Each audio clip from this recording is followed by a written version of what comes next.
하나님께서는 우리를 들어 성령의 권능으로 임하여 주셨을 뿐만 아니라 우리를 통해 예수 그리스도를 증거하는 증거자로 세우시고, 또한 그 심령 가운데 믿음을 주셔서 순교의 결단과 삶을 살아가게 하십니다. 생명을 아끼지 않고 오직 하나님 앞에 드릴 수 있게 되는 것이죠. 그 약속하신 성령, 예수 그리스도께서 기다리라 말씀하신 그 성령께서 오셨습니다. 사도행전 2장 말씀을 보면은 오순절 날이 이름에 그들이 다 같이 한 곳에 모였다라고 나와 있습니다. 마가의 다락방에 모여서 그곳에서 예수님 말씀하신 대로 성령 세례를 기다렸습니다. 그때 호련히 하늘로부터 급하고 강한 바람 소리 같은 것이 임하였습니다. 성령께서 임하실 때에 그냥 임하시는 것이 아니라 바람과 같이 우리 가운데 임하여 주심을 보게 됩니다. 그리고 그곳에 이제 모였던 사람들이 무엇을 보는가? 불의 혀에 갈라짐과 같은 성령의 임재하심이 각 사람마다 임하여 있는 것을 보게 됩니다. 그들이 성령 충만함을 갖고 성령을 따라 말하게 됩니다. 그들이 임의로 말하는 것이 아니라 성령이 임하시고 나니까 성령을 따라 이제 모든 언어와 삶의 고백이 바뀌게 됩니다. 불의 혀에 갈라진 같이 임하였다는 것은 그들에게 불이 임하였다는 것입니다. 우리가 아마 이렇게 불이 피어나는 걸 본 적이 있으실 것입니다. 그러면은 불이 장작을 떼면은 그 장작 위에 숯불에 이게 이 불이 지글지글 끓을 때는 이제 빨갛게 달아오르기만 하지만, 이제 종이를 넣거나 아니면 좀 잘 타는 것을, 얇은 가지 같은 걸 넣으면은 그 불을 따라서 확 불이 피어오를 때가 있습니다. 그럼 불 끝이 어떻게 되냐면 막 이렇게 흔들리는 거예요. 불의 혀가 막 갈라지는 것처럼 막 흔들리는 모습이 보였다는 것입니다. 그러니까 실제적으로 그것이 보였기 때문에 묘사하고 있는 것이겠죠. 그런데 일반 불은 그 뜨거움으로 물건을 태웁니다. 나무를 태우든지 어떤 것이든지 불에 들어가면 타게 됩니다. 그런데 오늘 임한 성령의 불은 물건을 태운 것이 아니라 그들의 심령을 태웠습니다. 그들 속에 안에 있었던 어둠과 더러움이 다 사라지고 태워지게 됩니다. 그래서 나쁜 것은, 그 안에 자리 잡고 있던 모든 악한 생각과 세상의 욕심은 타서 죄가 되게 만들고, 이제 그곳에 용광로 속에 철이 들어가면은 녹아서 새로운 모양으로 도구가 되는 것처럼 그들의 삶이 변하여 성령의 도구, 하나님의 도구, 하나님의 일꾼으로 다시 새롭게 되는 역사가 나타납니다. 이때 하나님께서 예비하셨던 리더로서 베드로가 등장을 합니다. 베드로가 설교를 시작합니다. 성령이 임하시고 나니까 예수님을 저주하며 부인하였던 그의 입술이 변하여 이제는 예수 그리스도를 사랑한다는 고백으로 채워지게 되고, 성령이 그 심령 가운데 임하고 나니까 그 불로 태워 하나님의 역사가 나타날 때에 베드로의 입술을 통해 하나님께서 성령의 능력을 선포케 하십니다. 이제 베드로가 예수 그리스도에 대해서 증거했을 때에 많은 사람들이 그 마음이 찔려 그 마음 가운데 회개하게 됩니다. 내가 예수님이 그렇게 말씀하시고 예수님의 가르침을 받았는데도 십자가 앞에서 물러났던 것, 십자가 앞에서 도망갔던 것, 예수님을 버렸던 것이 생각난 것입니다. 너희가 버린 그 돌이 모퉁이 돌이 되어 하나님의 계획하신 교회가 세워지고 하나님의 계획하신 섭리와 능력이 나타났도다. 그 말에 심령이 움직이기 시작합니다. 성령의 불이 임하고 나니까 그들 심령에 뜨거움이 임하게 됩니다. 그때 그들이 성령과 함께 성령이 임하심의 증거로 그들의 입술을 통해 회개의 고백이 나타납니다. 하나님 앞에 죄를 자복하고 회개하며 자신의 인생 가운데 하나님 없이 되는 것이 없다는 것을 다시 한번 고백하게 되는 것이죠.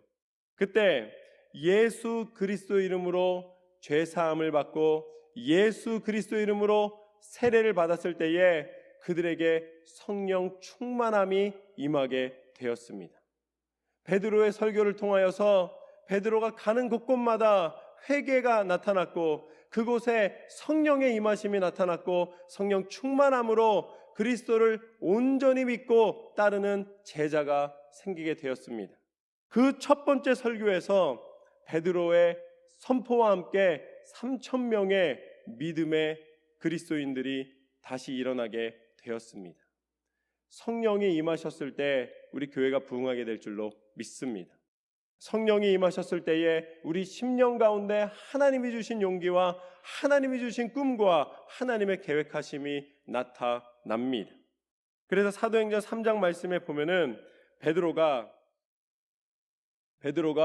이제 앞으로 나아가게 됩니다. 그래서 베드로를 통해서 하나님께서 하나님의 일을 하나씩 보이십니다. 성령을 기다렸더니 성령의 능력 가운데 하나님의 일을 행하게 하십니다. 이제 이 제9시에 이 베드로가 성전에 들어가게 됩니다. 근데 그 성전 미문에 성전 문 앞에 앉아있는 안진뱅이를 보게 됩니다. 안진뱅이가 이렇게 베드로를 쳐다보는 거예요. 베드로도 그 안진뱅이를 쳐다봤습니다.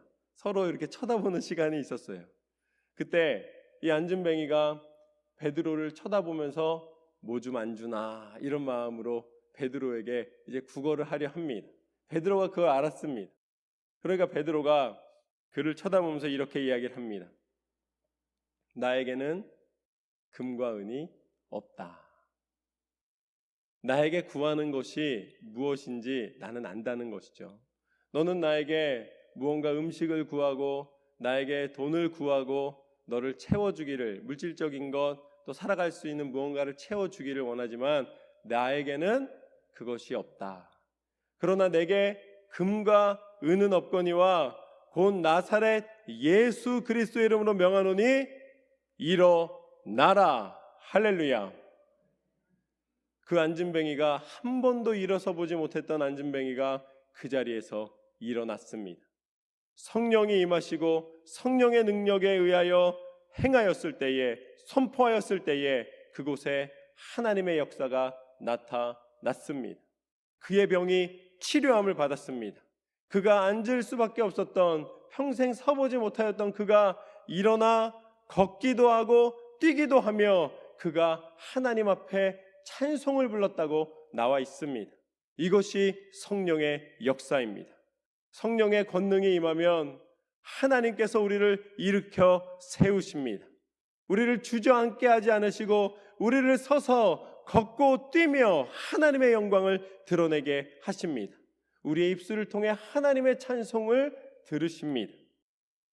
하나님께서는 성령의 권능을 통하여 역사하실 때에 계속해서 사도행전 5장 말씀까지 보면은 이제 사도들이 베드로의 설교와 베드로의 역사를 시작으로 사도들이 가는 곳곳마다 표적과 이사가 나타나게 됩니다. 기사가 많이 일어나며 사람들이 더 많은 숫자가 주를 믿고 따르기 시작합니다. 그래서 사도행전 5장 16절 말씀을 보면 예루살렘 부근에 있었던 많은 병자들과 많은 더러운 귀신에게 괴로움받는 사람들이 그곳에 모였다고 나와 있습니다. 한두 명이 아닙니다. 많은 사람들이, 수많은 사람들이 그곳에 모여들었다는 것입니다. 그런데 놀라운 것은 무엇인가? 성령의 권능이 임하고 나니까 말씀에 뭐라고 표현되어 있는가? 다 나음을 얻었더라. 하나님의 은혜는 선착순이 아닙니다. 하나님의 은혜는 리미티드가 아니에요. 하나님의 은혜는 구하는 자에게 아낌없이 주시는 것입니다. 구하지 않기 때문에 못 받는 것이지 구하는 이에게 하나님의 은혜가 임한다는 사실을 기억하십시오. 그렇게 많은 사람들이 이제 이 병에서 노임을 받고 성령의 권능 가운데 치료함을 얻었습니다. 그 가운데 오늘 본문 말씀이 나오게 됩니다. 오늘 9장 36절 말씀을 보면 이렇게 나와 있습니다. 욥바에 다비다라는 여제자가 있으니 그 이름을 번역하면 도르가라. 선행과 구제하는 일이 심히 많더니. 이 욥바라는 해안 도시에 이 도르가라 하는 여제자가 살았다. 그가 이제 예수님을 믿기 시작하였던 것입니다. 예수님을 믿기 시작하니까 내 것과 내 것에 구별이 없어집니다. 모든 것을 통용하며 서로 나누며 내 소유를 주장하기보다는 함께 살아가기 시작합니다. 예수 그리스도 안에 공동체가 되는 것이죠. 그리고 그가 많은 이들에게 선을 베풀며 덕을 쌓으며 하나님의 마음을 그들 가운데, 하나님의 사랑을 사람들 가운데 이웃에게 전하였습니다. 아마 그래서 이 도르가라는 사람이 그 사람들에게 굉장히 이 존경을 받고 존중을 받았던 사람으로 여겨집니다. 그런데 37절 말씀에 보면 그때에 병들어 죽음에 시체를 씻어 다락에 누이니라. 그렇게 선행을 하고 그렇게 귀한 마음으로 사람들과 더불어 살았던 이 도르가가 죽음을 맞이하게 됐다는 것입니다. 그것도 그냥 죽은 것이 아니라 병들어 죽게 되었다라고 나와 있습니다. 그가 비록 죽게 되었지만 그가 선을 행하며 그리스도 예수 안에서 하나님의 부르심을 받은 것은 그에게 저주가 아니라 축복입니다. 그렇지만 하나님께서는 그의 죽음을 통하여서 다시 영광 받으시기를 원하셨습니다. 그래서 이 소식이 베드로에게 들리게 됩니다. 베드로가 가까운 루다에 머물고 있다는 소식을 듣고 거기에 모였던 사람들이 베드로를 간절히 청해서 오게 합니다. 아마도 그 죽음에 대하여서 베드로가 위로하고 베드로가 함께하기를 원했던 것 같습니다. 그런데 그들이 베드로를 청해서 불렀을 때에 베드로가 그곳에 가니까 이제 사랑하는 그 여제자가 죽었다는 소식을 듣고 또 그곳에 눈물 흘리고 있는 사람들을 보면서 그 마음 가운데 안타까움이 있었습니다. 그래서 사람들 보고 다 나가라고 합니다. 이 방에서 다 나가라. 그 다음에 베드로가 이제 곁에 서서 울며 도르가와 함께 있는 사람들이 다 나간 후에 베드로가 도르가를 향하여서 이야기를 합니다. 이제 그 다비다라는 도르가니까 다비다를 향해서 외칩니다. 다비다야 일어나라. 다비다야 일어나라. 베드로가 그에게 선포하였습니다. 그때 어떠한 일이 벌어지는가? 모든 사람들이 이미 죽었다고 눈물 흘리며 슬퍼하던 그 다비다가 다시 일어났습니다. 그가 다시 죽음에서 건짐을 받았습니다. 성령의 권능이 임하였을 때에 어떠한 일이 벌어지는가? 예수 그리스도께서 행하신 일을 그도 행하게 되었습니다. 성령의 권능이 임하면 갑자기 다른 일을 행하는 것이 아니라 예수 그리스도를 통해 나타내신 하나님의 영광이 그곳에서 임하는 것입니다. 예수의 증거자가 되게 만드시는 것입니다. 예수의 능력이 선포되고 그것이 실제가 되게 하여 주십니다. 마가복음 5장 말씀에 보면은 회당장 야이로의 딸이 하나님의 부르심을 받고 죽음을 맞이한 것을 보게 됩니다. 그래서 그 회당장이 간청을 하여서 예수님이 그 자리에 가십니다. 그 자리에 가서 예수님도 똑같이 예수님께서 하신 행동입니다. 사람들을 다 내보내십니다. 그 다음에 예수님께서 어떻게 하시는가? 그 죽어있는 그 바닥에 누워있는 소녀를 향하여서 예수님이 외치십니다. 달리다굼 달리다굼 소녀야 일어나라. 예수님께서 외치셨을 때에 죽은 줄 알았던 그 소녀가 일어났습니다. 그가 다시 눈을 떴습니다. 마치 잠에서 깬 것처럼 죽음에서 다시 일어나 많은 사람에게 보이게 됩니다. 이것이 예수 그리스도께서 역사하신 것입니다. 왜 베드로가 선포하며 다시 일어서게 한 일이 성령의 권능과 예수 그리스도의 증거자가 될 수 있었는가? 예수님이 그 일을 행하실 때에 사람들을 다 내보내셨습니다. 하나님과 예수 그리스도 안에서 그 일을 행하신 것입니다. 사람들에게 내보이도록, 사람들이 칭찬하도록, 사람들이 예수님을 우상시하도록 그렇게 하신 것이 아니라 예수님께서는 은밀한 가운데 실제적으로 그 소녀에 대한 사랑, 실제적으로 그곳에 하나님의 역사가 나타남을 보이셨습니다. 예수님은 쇼를 하신 것이 아닙니다. 예수님은 능력을 행하신 것입니다.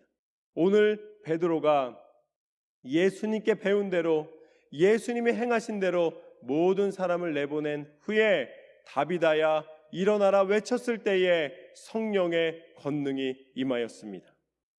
여러분의 인생 가운데 온전한 삶, 성령의 능력이 나타나는 삶은 무엇인가? 예수님을 따라 예수 그리스도의 행함을 행하는 것입니다. 우리의 인생 가운데 가장 큰 능력은 예수 그리스도의 이름의 권세 가운데 나타나는 줄로 믿습니다. 그렇게 그 소녀가 일어났습니다. 소녀가 다시 살아났습니다. 베드로가 손을 내밀어 일으키고 성도들과 과부들을 불러들여 그가 살아난 것을 보이시니 온 요파 사람들이 알고 많은 사람이 주를 믿더라. 많은 사람들이 이 사건을 통하여서 예수님을 믿기 시작하였습니다. 소녀가 일어난 이유, 결국 그 소녀가 그 자리에서 일어났지만 다시 언젠가 하나님이 부르시는 날, 그가 노년이 되었을 때에 다시 하나님의 부르심을 받았겠죠. 그곳에서 일어난 것은 다시 영원히 살기 위하여서 일어났던 것이 아니라 하나님 앞에 영광 돌려드릴 수 있도록 다시 일어난 것입니다. 다비다가 그곳에서 죽음을 그냥 맞이해서 그곳에서 서로 위로하며 하나님 앞에 감사하였더라도 천국의 소망으로 모두가 기뻐할 수 있었습니다.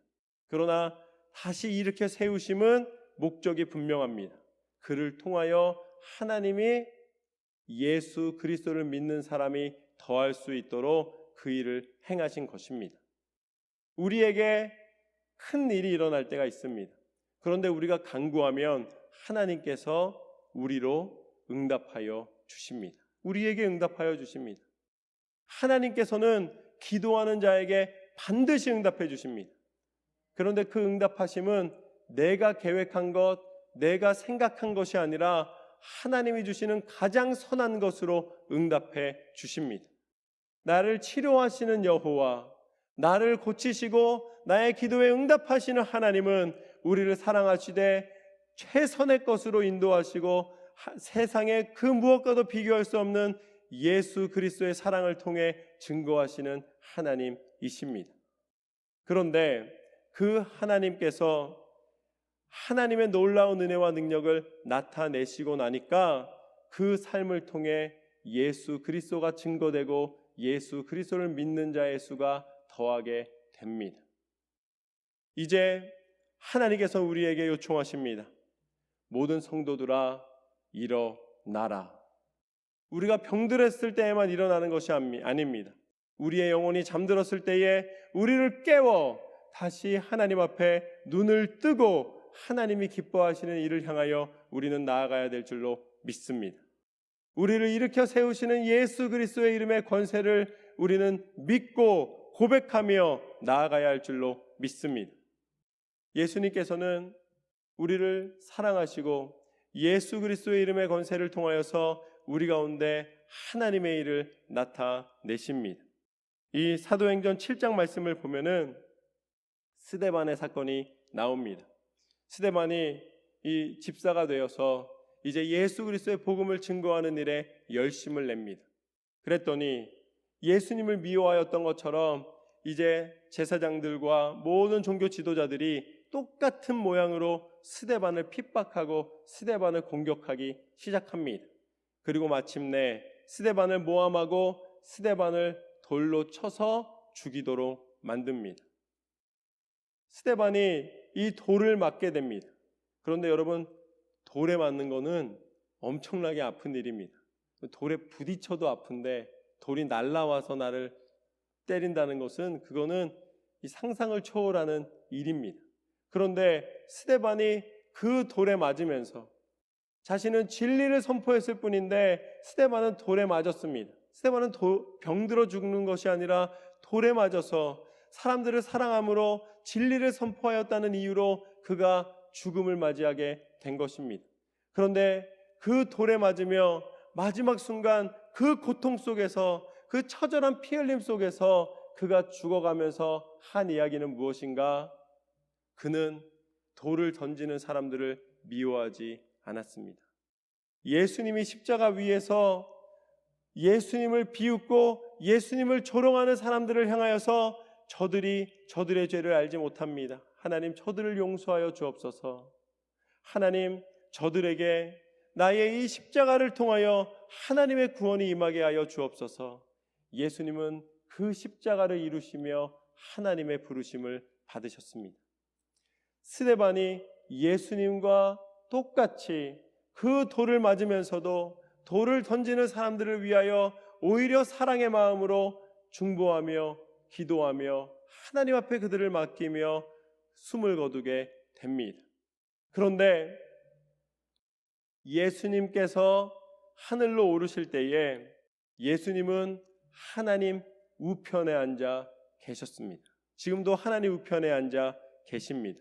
그리고 약속하실 때에 천사가 이야기한 것처럼 올라가신 모습 그대로 이 땅 가운데 새하늘 새 땅, 예수 그리스도께서 하나님의 나라가 이곳에 임하시는 것을, 새로운 하나님의 영원한 생명의 나라를 이 땅 가운데 보여주신다는 그 약속을 나타내 주셨습니다. 그런데 이 스데반이 죽는 장면에서 어떠한 것이 나오는가? 스데반이 55절 말씀에 보면 스데반이 성령 충만하여 하늘을 우러러 주목하여 하나님의 영광과 및 예수께서 하나님 우편에 서신 것을 보고,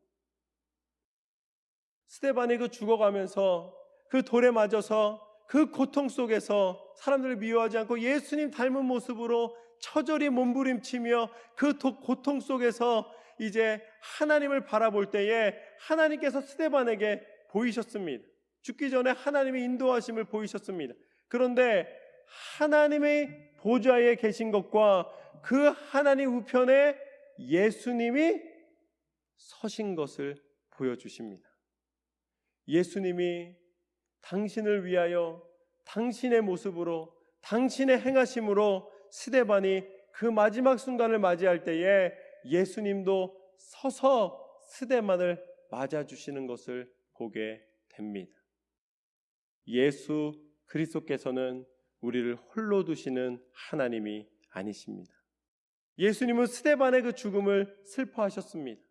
그리고 일어서서 그 스데반을 맞아주시는 것을 보게 됩니다. 우리는 예수 그리스도 안에 다시 눈을 떠 깨어야 할 줄로 믿습니다. 우리는 예수 그리스도 안에 다시 일어나 이제는 앉은 자리에서 그 자리를 박차고 서서 걸으며 뛰며 찬양하며 하나님의 영광을 드러내는 삶을 살아야 할 줄로 믿습니다. 하나님께서 우리에게 기대하시는 것은 무엇인가? 일어나라는 것입니다.